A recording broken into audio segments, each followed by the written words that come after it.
Hello everyone, myself Avdesh Singh, chemistry faculty at Tagore group of education Surajgarh.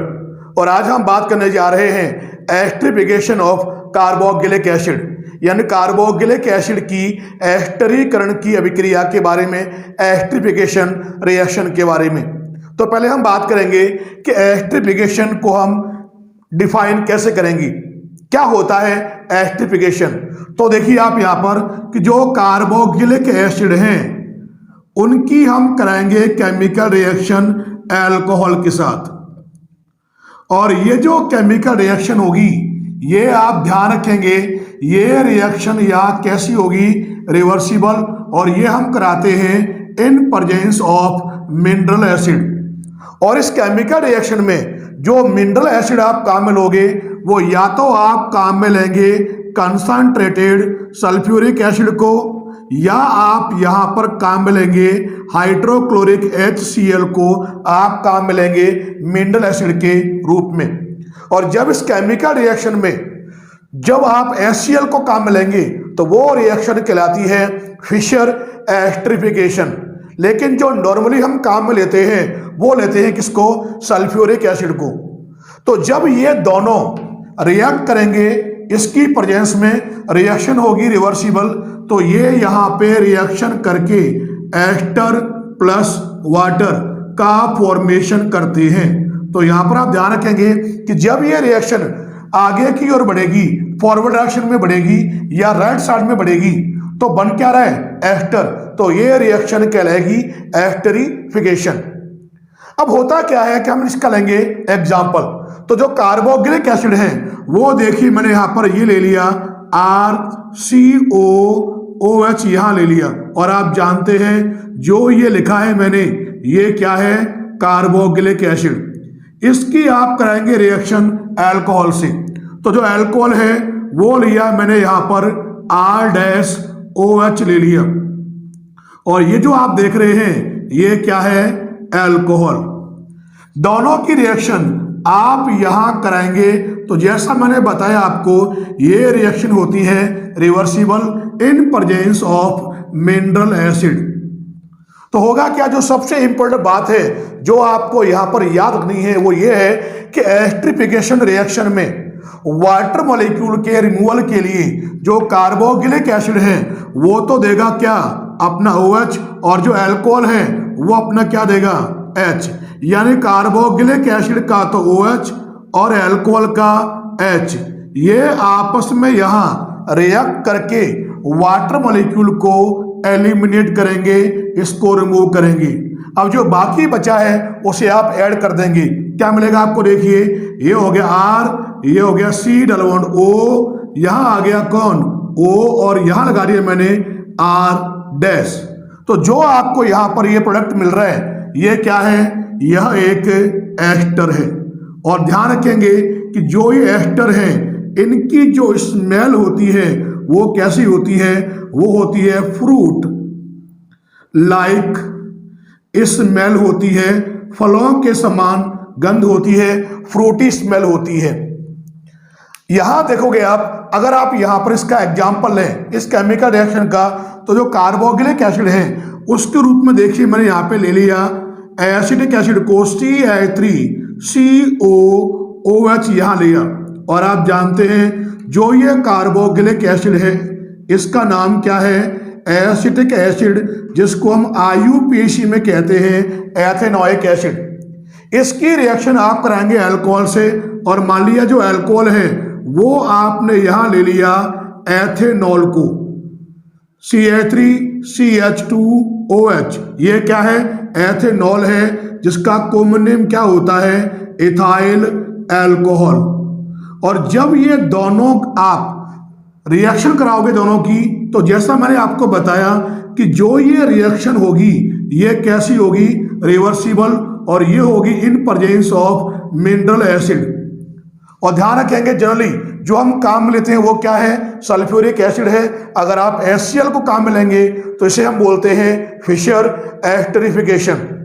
अब होगा क्या, जैसा मैंने आपको ऊपर बताया कि जो कार्बोक्सिलिक एसिड है वो तो देगा अपना OH, और जो अल्कोहल है वो देगा अपना H। और यहां देखिए आप, ये आपस में रिएक्ट करके करेंगे क्या, यहाँ पर वाटर मॉलिक्यूल को एलिमिनेट करेंगे, तो यहाँ पे निकलेगा कौन, वाटर मॉलिक्यूल। अब आप देखिए पीछे बचा क्या, यहां आपको मिलेगा CH3, ये हो गया CO, यहां लगा हुआ है O, और यहां जोड़ दिया आपने CH2CH3। तो जो ये मिला है ये क्या है, एस्टर है। ये ग्रुप कौन सा है, इथाइल। तो लिखा पहले आपने यहाँ पे क्या, इथाइल। अब पीछे आप देखोगे कितने कार्बन बचे, दो कार्बन वाला एल्केनोएट, नाम क्या हो जाएगा इसका, इथेनोएट। और जो यहां पर ये बना है इथाइल इथेनोएट, यह है क्या, यह एक एस्टर है। और आप जानते हैं इसी को हम क्या बोलते हैं, एथिल एसीटेट भी कहते हैं, जिसकी स्मेल होती है फ्रूटी स्मेल। अब जो ये केमिकल रिएक्शन आप देख रहे हैं, इसमें ये जो केमिकल रिएक्शन कैसी है, रिवर्सिबल है। अगर आपको ये रिएक्शन राइट साइड में शिफ्ट करनी है तो दो कंडीशन है, या तो आप इस केमिकल रिएक्शन में जो अल्कोहल है उसको आप क्या करें, एक्सेस में ले लें। तो क्या होगा, जब आप अल्कोहल को एक्सेस में लोगे तो रिएक्शन क्या होगी, राइट साइड में शिफ्ट होगी। और दूसरी कंडीशन ये है कि या फिर आप क्या करें कि जो यहां पर वाटर मॉलिक्यूल आपको मिल रहा है, इस वाटर को आप रिमूव कर लें बाय डिस्टिलेशन। तो इन दो तरीकों से आप क्या कर सकते हो कि जो रिएक्शन है वो क्या होगी, राइट साइड में शिफ्ट होगी। अब यहां पर हम बात करेंगे जो एस्टरिफिकेशन है उसको हम डिफाइन कैसे करेंगे। तो यहां ध्यान रखेंगे कि when carboxylic acid react with alcohol in presence of mineral acid then it forms ester as a product and this reaction known as esterification. इस केमिकल रिएक्शन में हम यहां पर ले रहे हैं कंसंट्रेटेड सल्फ्यूरिक एसिड। तो जैसे कि आप जानते हैं, अगर आप इस केमिकल रिएक्शन में किसे काम में लें, कंसंट्रेटेड सल्फ्यूरिक एसिड को अगर आप इस केमिकल रिएक्शन में काम में लेंगे तो याद ध्यान रखेंगे ये दो तरह से काम करेगा। एक तो यहां पर ध्यान रखेंगे ये काम करेगा किसकी तरह, एज ए डिहाइड्रेटिंग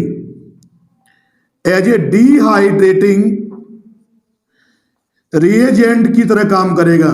यानी ये क्या होगा, निर्जलीकारक होगा, क्योंकि जहां कहीं भी आप सल्फ्यूरिक एसिड लोगे कंसंट्रेट, ये करता क्या है, वाटर मॉलिक्यूल को एलिमिनेट करता है। दूसरा आप ध्यान रखेंगे ये इस केमिकल रिएक्शन में क्या करेगा, ये यहां काम करेगा एज ए कैटलिस्ट, यानी उत्प्रेरक की तरह ये काम करेगा। तो कहने का अर्थ ये है कि जो कंसंट्रेटेड सल्फ्यूरिक एसिड है इसका दो तरह से रोल होगा, एक तो एज ए डिहाइड्रेटिंग एजेंट और एक काम करेगा एज ए कैटलिस्ट। अब इस केमिकल रिएक्शन में एक इंपॉर्टेंट बात है जो आप याद रखेंगे, वो क्या है, the rate at which a carboxylic acid is esterified depend primarily upon the steric hindrance in the alcohol and the carboxylic acid। यानी कार्बोक्सिलिक एसिड और अल्कोहल में जो स्टेरिक हिंड्रेंस है उस पर डिपेंड करती है रेट ऑफ रिएक्शन। यानी जो स्टेरिक हिंड्रेंस है जितनी कम होगी अल्कोहल में और कार्बोक्सिलिक एसिड में, वो उतना ही इजीली क्या करेगा, एस्टर का फॉर्मेशन करेगा।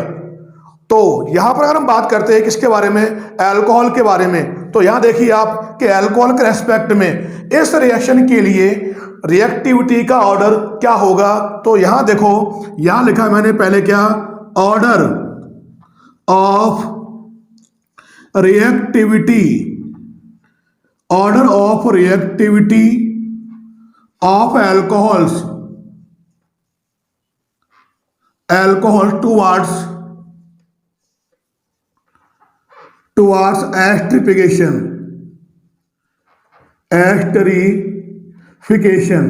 यानी एस्टरिफिकेशन के रेस्पेक्ट में जो अल्कोहल्स हैं उनकी रिएक्टिविटी का ऑर्डर क्या होगा। जैसे कि आप जानते हैं अल्कोहल बेसिकली तीन तरह के होते हैं, प्राइमरी अल्कोहल, सेकेंडरी अल्कोहल और टर्सरी अल्कोहल।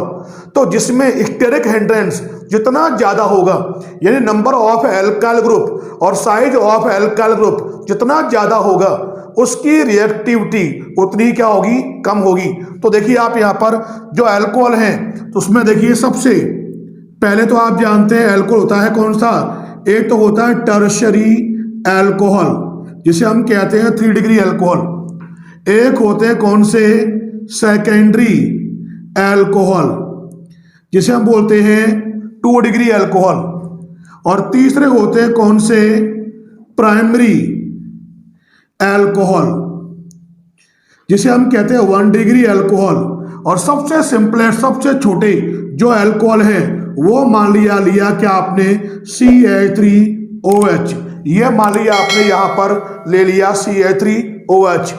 तो यहां देखोगे आप कि जिसके अंदर एल्काइल ग्रुप का साइज जितना छोटा होगा या नंबर ऑफ एल्काइल ग्रुप क्या होंगे जितने कम होंगे, उसमें स्टेरिक हिंड्रेंस उतनी क्या होगी, कम होगी, और जो रिएक्टिविटी है वो उतनी ज्यादा होगी। तो यहां देखोगे आप जो मैंने यहां लिखे हैं उसमें सबसे स्मॉल एल्काइल ग्रुप इसके अंदर है CH3OH में, यानी मेथनॉल में। तो सबसे ज्यादा रिएक्टिविटी किसकी हो जाएगी इस रिएक्शन के रेस्पेक्ट में, मेथनॉल की।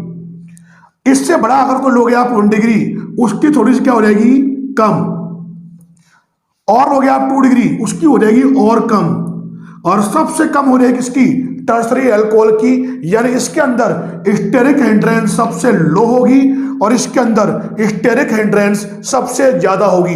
तो ये तो यहां पर हमने बात की अल्कोहल के ऑर्डर ऑफ रिएक्टिविटी के बारे में, एस्टरिफिकेशन के रेस्पेक्ट में।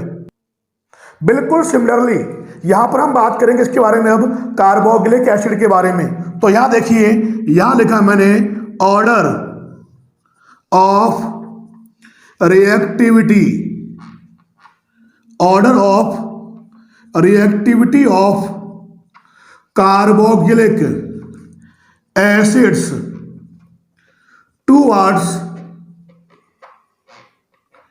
एस्टरिफिकेशन, यानी जो एस्टरिफिकेशन है उसके रेस्पेक्ट में जो कार्बोक्सिलिक एसिड हैं उनकी रिएक्टिविटी का ऑर्डर क्या होगा।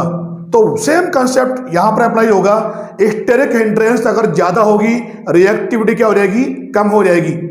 तो देखिए मैंने यहां पर जो कार्बोक्सिलिक एसिड हैं, देखो मैंने तो देखो ये लिया R3, यहां लगा दिया C से जुड़े हुए तीनों एल्काइल ग्रुप, और यहां लगा हुआ है COOH।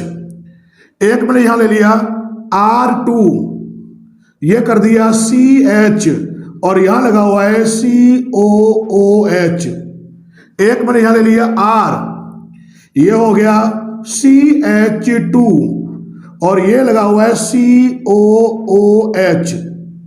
और एक मैंने ले लिया यहां पर क्या, CH3 COOH, और एक ऐसे लिया मैंने यहां पर HCOOH।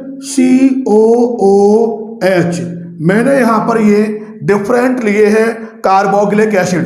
तो यहां देखोगे आप कि जिसमें कार्बोक्सिलिक ग्रुप के अलावा जो ग्रुप लगे हुए हैं उनका साइज जितना स्मॉल होगा या नंबर ऑफ एल्काइल ग्रुप जितना कम होगा, उसमें स्टेरिक हिंड्रेंस उतनी ही लो होगी, रिएक्टिविटी उतनी ही क्या होगी, ज्यादा होगी। तो यहां देखोगे आप सबसे स्मॉल साइज किसमें है, इसमें थोड़ा ज्यादा, और यहां देखोगे साइज क्या हो गया, और बढ़ गया, नंबर ऑफ एल्काइल ग्रुप क्या हो गए हैं, बढ़ रहे हैं। तो सबसे ज्यादा जो रिएक्टिविटी होगी, बिल्कुल सेम कंसेप्ट यहां पर अप्लाई होगा, तो सबसे ज्यादा हो जाएगी HCOH की, थोड़ी कम CH3COH की, और कम RCH2COH की, और कम R2CHCOH की, और सबसे कम हो जाएगी R3CCOH की। यानी इसमें स्टेरिक हिंड्रेंस सबसे लो है, इसमें स्टेरिक हिंड्रेंस सबसे ज्यादा है, और जिसमें स्टेरिक हिंड्रेंस सबसे लो होगी उसकी रिएक्टिविटी सबसे ज्यादा होगी।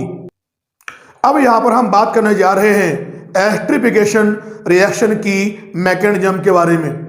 तो यहां पर आप ध्यान रखेंगे कि जो ये एस्टरिफिकेशन रिएक्शन है ये किस प्रकार की रिएक्शन है, यह एक nucleophilic acyl substitution reaction type की रिएक्शन है। अब देखिए आप यहां पर की जो मैकेनिज्म है उसमें होगा क्या। सबसे पहले आप लेंगे कार्बोक्सिलिक एसिड को, तो यहां देखिए सबसे पहले मैंने यहां लिया R, ये हो गया C डबल बॉन्ड O, और यहां लगा दिया मैंने क्या, OH। जैसे कि आप जानते हैं कि जो ये ऑक्सीजन है इसके पास क्या होते हैं, 2 लोन पेयर होते हैं। तो ये तो लिया आपने यहां पर कार्बोक्सिलिक एसिड। इस कार्बोक्सिलिक एसिड पे होगा क्या, सबसे पहले अटैक करेगा कौन, प्रोटॉन, और ये जो प्रोटॉन है H प्लस है ये कहाँ से आएगा? ये आएगा प्रोटिक एसिड से, जो आपने मिनरल एसिड काम में लिया है, जैसे आपने काम में लिया था सल्फ्यूरिक एसिड को। तो ये अटैक करेगा किस पर? कार्बोक्सिलिक एसिड पे। तो देखिए आप यहाँ पर जो रिएक्शन होगी, यहाँ ध्यान रखेंगे इसमें जितने भी स्टेप होंगे ये सभी स्टेप कैसे होंगे? रिवर्सिबल होंगी। अब आप जानते हैं ये इलेक्ट्रॉन डेफिशिएंट है, ये इलेक्ट्रॉन रिच है, तो यहाँ क्या पोलैरिटी प्रेजेंट है, तो ये क्या करेगा? जो H प्लस है ये जाएगा इस वाले O के पास, तो होगा क्या? इस एक लोन पेयर की हेल्प से ये जुड़ जाएगा O के साथ, तो क्या बनेगा? देखिए ये हो गया यहाँ पर R, ये तो आपका है कार्बन, नीचे का जो पोर्शन है OH ये रहेगा बिल्कुल सेम। जैसे कि आप जानते हैं इस वाले O पर भी क्या होंगे? लोन पेयर प्रेजेंट होंगी। अब होगा क्या? ये हो गया यहाँ पर क्या? डलवोड है, O के पास दो लोन पेयर थे, एक लोन पेयर की हेल्प से जो H है वो इससे जुड़ गया, O पे बताओ क्या बचा? O पर बचा केवल एक लोन पेयर, और जो ये O आप देख रहे हैं इस पर यहाँ कौन सा चार्ज आ जाएगा? इस पर आएगा यहाँ पर पॉजिटिव चार्ज, तो ये आपको यहाँ पर मिलेगा। अब जो ये आपको यहाँ पे मिला है इस पर अटैक करेगा कौन? अल्कोहल। तो देखिए आप यहाँ पर मैंने बताया स्टेप जो होगा कैसा होगा? रिवर्सिबल। अब यहाँ पर आप अल्कोहल लेंगी तो देखो लिखा है मैंने यहाँ पर O, ये लगा दिया आपने क्या? H, और यहाँ लगा दिया आपने क्या? R डैश, क्योंकि आप जानते हैं जो हमने फर्स्ट रिएक्शन लिखी थी उसमें अल्कोहल लिया था हमने R डैश OH, और ये भी आप जानते हो के पास क्या होते हैं? O के पास होते हैं यहाँ पर दो लोन पेयर। आप जरा ध्यान से देखिए कि इसमें इलेक्ट्रॉन की डेफिशिएंसी कहाँ पर है? इस वाले O के पास। क्यों? क्योंकि इस पे क्या? पॉजिटिव चार्ज है, और आप जानते हैं कार्बन और O में इलेक्ट्रोनेगेटिव कौन है? O। तो होगा क्या? इस बॉन्ड के जो इलेक्ट्रॉन है वो शिफ्ट होंगे O के ऊपर, तो ये तो क्या हो जाएगा? Single bond. O पर क्या रहेंगे? वापस दो लोन पेयर, और यहाँ इस कार्बन पे क्या रहेगा? प्लस चार्ज, और जैसे पॉजिटिव चार्ज आएगा डेफिशिएंसी आएगी तो ये O अपना एक लोन पेयर देगा इस वाले कार्बन को, यानी इस कार्बन से ये O जुड़ जाएगा एक लोन पेयर की हेल्प से, और O पे क्या आएगा? प्लस चार्ज, और आपको मिलेगा टेट्राहेड्रल इंटरमीडिएट। तो देखिए आपको मिलेगा किस प्रकार से?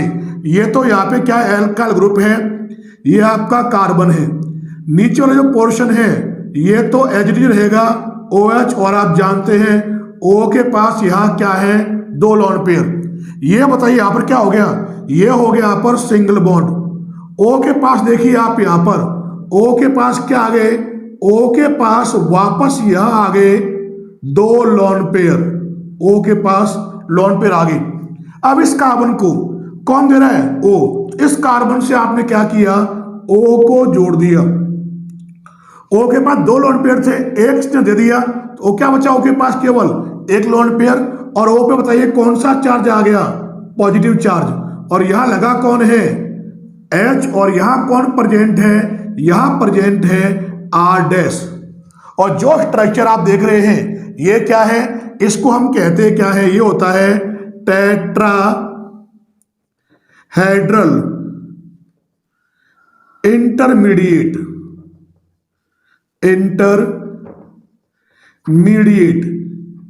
ये आपको यहां पर प्राप्त होगा। अब जो आपको यहां पर ये टेट्राहेड्रल इंटरमीडिएट मिल रहा है इसमें होगा क्या? वो देखिए अगला स्टेप है, इसमें होगा ट्रांसफर ऑफ प्रोटॉन। तो रिवर्सिबल का साइन लगा दिया आपने। यहां क्या होगा? यहां लिखा है मैंने ट्रांसफर ऑफ प्रोटॉन। तो यहां देखिए अब ध्यान से कि जो प्रोटॉन का जो ट्रांसफर है वो किस प्रकार से होगा इसमें। तो जरा ध्यान से देखिए इलेक्ट्रॉन की डेफिशिएंसी कहां पर है? इस वाले O के पास है, क्योंकि इस पर लगा हुआ है प्लस चार्ज, और आप जानते हैं O और H में इलेक्ट्रोनेगेटिव कौन है? O। तो इस बॉन्ड के इलेक्ट्रॉन शिफ्ट होंगे O के ऊपर, तो यहां पर आप देखेंगे इस O पर वापस क्या आ जाएंगे? इस पर आ जाएंगे, दो लोन पेयर हो जाएंगे वापस। और ये जो H आप देख रहे हो ये यहां से निकलेगा किस रूप में? H प्लस के रूप में। और जैसे यहां पर H पॉजिटिव यानी प्रोटॉन के रूप में निकलेगा तो ये जाएगा इस वाले O के पास, जिस पे दो लोन पेयर प्रेजेंट हैं। तो देखिए स्ट्रक्चर जो आपको नेक्स्ट मिलेगी वो क्या बनेगी, वो देखिए ये तो यहाँ पे क्या है आर, ये क्या है आपका कार्बन, ऊपर लगा हुआ है OH, और आप जानते हैं OH में O के पास यहाँ क्या है, O के पास है दो लोन पेयर। यहां देखिए ये क्या है सिंगल बॉन्ड है, O लगा हुआ है। अब आप क्या किया, इस बॉन्ड इलेक्ट्रॉन शिफ्ट कर दिया आपने O के ऊपर, तो इस O पर आप देखेंगे वापस क्या रहेंगे दो लोन पेयर, और O से जुड़ा हुआ कौन है यहाँ पर, यहां लगा हुआ है R डैश। मैंने बताया कि ये H निकलेगा H पॉजिटिव के रूप में, कहा जाएगा इस वाले O के पास। तो यहां देखिए O ये है, इस वाले O के पास क्या है, एक H पहले से प्रेजेंट है। अब एक H और आएगा तो ये क्या हो जाएगा, ये हो जाएगा H2। O के पास दो लोन पेयर थे, एक लोन पेयर की हेल्प से ये H जुड़ गया, O के पास केवल क्या बचा, अब केवल एक लोन पेयर, और O पे हो गया नुकसान, O पे आएगा कौन सा चार्ज, प्लस चार्ज। ये स्ट्रक्चर आपको यहां पर मिलेगी कब, ट्रांसफर ऑफ प्रोटॉन के द्वारा, किसमें होगा, टेट्राहेड्रल इंटरमीडिएट में। अब जो आप यहां पर देख रहे हैं, जो स्ट्रक्चर आप यहां देख रहे हैं, इसमें देखिए इलेक्ट्रॉन की डेफिशिएंसी अब कहां पर है, इसमें आप देखेंगे O के पास है, तो इस बॉन्ड के जो इलेक्ट्रॉन है वो शिफ्ट कर दोगे आप O के ऊपर, तो ये आप देखोगे O के पास वापस क्या रहेंगे दो लोन पेयर, और यह पोर्शन आप देखोगे, ये पोर्शन ये यहां से निकलेगा किसके रूप में, H2O के रूप में, जिसमें O के पास क्या होंगे दो लोन पेयर, ये तो निकालेगा क्या H2O। अब डेफिशिएंसी कहां पर आ गई, डेफिशिएंसी आ गई कार्बन के पास, तो ये एक लोन पेयर को शिफ्ट कर दोगे आप यहां पर, तो O पे क्या हो जाएगा पॉजिटिव चार्ज, और क्या बनेगा देखिए, ये आपको यहां मिलेगा R हो गया, ये हो गया आपका कार्बन, यहां शिफ्ट किया आपने तो यहां पे क्या आ गया डल1। O के पास दो लोन पेयर थे, तो बताओ O के पास क्या बचा, O के पास बचा केवल एक लोन पेयर, कमी हो गई तो O पे आ गया कौन सा चार्ज, पॉजिटिव चार्ज। ये ग्रुप पूरा जा चुका है, और आगे का जो पोर्शन है O के पास यहाँ दो लोन पेयर हैं, और यहां लगा हुआ कौन है R डैश। और जो स्ट्रक्चर आप देखोगे ये क्या होता है, ये होता है प्रोटोनेटेड एस्टर, ये आपको यहां पर मिल गया प्रोटोनेटेड एस्टर। अब जो एस्टर आपको यहां प्राप्त हुआ है, अब देखिए इसमें क्या चेंज आएगा, वो देखिए यहां लगा दिया मैंने रिवर्सिबल का सिंबल। अब जरा चेक कीजिए डेफिशिएंसी कहां पर है, अब O के पास, तो क्या करेंगे आप, अब आप देखोगे इस बॉन्ड के जो इलेक्ट्रॉन हैं वो आप शिफ्ट कर देंगे O के ऊपर, तो जो ये H है जो आप देखेंगे ये यहां निकलेगा किस रूप में, H पॉजिटिव के रूप में। अब होगा क्या, O के पास क्या रहेंगे वापस दो लोन पेयर, और क्या बनेगा देखिए, ये हो गया यहाँ पर क्या R, ये हो गया C, यहाँ पे क्या है डल1। O के पास देखोगे आप तो क्या आ गए, O के पास यहाँ आ गए दो लोन पेयर, ये क्या है सिंगल बॉन्ड, O के पास यहाँ क्या प्रेजेंट है दो लोन पेयर, और यहाँ लगा कौन है R डैश। और जो ये बना है ये क्या है एस्टर, मैंने बताया इसकी जो स्मेल है कैसी होती है, फ्रूटी स्मेल होती है। इस मैकेनिज्म में एक बात आपने नोटिस की कि जिसने शुरुआत की थी, किसने, H पॉजिटिव ने, वो आपको मिल गया वापस रिएक्शन के बाद, मैकेनिज्म के बाद। और आप जानते हैं ऐसा काम कौन करते हैं, काम करते हैं कैटलिस्ट, यानी जो आप यहाँ पर प्रोटोनेटेड जो आप काम में लोगे एसिड को, जिसमें प्रोटिक एसिड जो होंगे स्पेशली सल्फ्यूरिक एसिड, वो क्या काम करेगा, वो काम कर रहा है किसकी तरह, एज ए कैटलिस्ट की तरह काम कर रहा है। फिर आप जानते हैं, और वो क्या होता है एक डिहाइड्रेटिंग एजेंट है, तो दो तरह से काम करता है सल्फ्यूरिक एसिड इस रिएक्शन में। इस प्रकार से जो मैंने यहां पर ये लिखी है मैकेनिज्म, ये होगी हमारी कंप्लीट एस्टरिफिकेशन की मैकेनिज्म। तो जो हमने यहाँ पर एस्टरिफिकेशन की मैकेनिज्म बताई है, उसको सपोर्ट करने के लिए हम करते क्या है कि जो एसिटिक एसिड है उसकी रिएक्शन हम कराते हैं आइसोटॉपिकली लेबल्ड इथेनॉल से। जैसे आप जानते हैं इथेनॉल का फॉर्मूला होता है CH3CH2OH। तो हमने क्या किया, यहाँ पर जो ये ऑक्सीजन है उसको हमने लेबल्ड कर दिया आइसोटॉपिकली O18 के फॉर्म में। तो होगा क्या कि जब आप रिएक्शन कराओगे इसकी आइसोटॉपिकली लेबल्ड इथेनॉल की एसिटिक एसिड से, क्या मिलेगा आपको मिलेगा इथाइल इथेनोएट, जिसको हम कहते हैं क्या है, इथाइल एसीटेट कहते हैं। तो होगा क्या कि जो एक्स्ट्रा आपको मिलेगा उसमें सभी के सभी लेबल्ड जो ऑक्सीजन है जो आपने यहाँ लेबल्ड किए हैं वो उसमें प्रेजेंट होंगे, और जो वाटर है did not contain any isotopic oxygen, और जो वाटर निकलेगा उसमें कोई भी आइसोटॉपिक जो ऑक्सीजन है वो प्रेजेंट नहीं होगी। तो देखिए आप यहाँ पर इसकी हम लिखेंगे रिएक्शन अपने मैकेनिज्म को सपोर्ट करने के लिए। तो हमने क्या किया, सबसे पहले आपने यहाँ लिया एसिटिक एसिड, देखो ये लिखा मैंने यहाँ पर CH3COOH ले लिया। आप जानते हैं इसका नाम क्या बताया मैंने, ये है एसिटिक एसिड। अब जो ये एसिटिक एसिड है इसकी रिएक्शन आप कराओगे किससे, आइसोटॉपिकली लेबल्ड इथेनॉल से। तो देखो मैंने ऐसे लिखा उसको CH3, ये हो गया CH2, यहां कर दिया मैंने O, और ये लगा दिया मैंने यहां पर H, और आप जानते हैं जो O है ये क्या किया मैंने O18 के रूप में यहां लिया है, यानी ये आइसोटॉपिकली क्या है, लेबल्ड है। नाम क्या है इसका नाम है इथेनॉल, जिसको हम बोलते हैं एथाइल अल्कोहल। तो दोनों की जो केमिकल रिएक्शन होगी ये आप जानते हैं, ये हम कराते हैं इन प्रेजेंस ऑफ मिनरल एसिड, या लिया आपने H पॉजिटिव। जनरली जो आप यहाँ पर काम मिलेंगे वो लोगे आप कंसंट्रेट सल्फ्यूरिक एसिड को। तो जब रिएक्शन होगी तो यहाँ पर आप देखेंगे होगा क्या कि जो एसिडिक एसिड है ये तो देगा अपना OH, और जो अल्कोहल है इथेनॉल वो देगा अपना H, यानी ये आपस में यहां करेंगे क्या, वाटर मॉलिक्यूल को एलिमिनेट करेंगे। तो यहां पर आप देखेंगे कि जो वाटर निकलेगा, प्लस कर दिया मैंने यहां पे क्या, वाटर निकला कौन, H2O, इसमें कोई भी आइसोटॉपिक ऑक्सीजन प्रेजेंट नहीं है। लेकिन जो एस्टर बनेगा, देखिए आप क्या बचा बाकी, यहां बचा कौन, CH3, ये क्या है CO, इस CO के बाद कौन आएगा, O। ये O कौन सी है, ये O वो है जो आइसोटॉपिकली क्या है, लेबल्ड है। आगे क्या लगा हुआ है, आगे है CH2 CH3, और जो ये बना है इसको हम कहते हैं क्या है, इसी को हम कहते हैं इथाइल एसीटेट,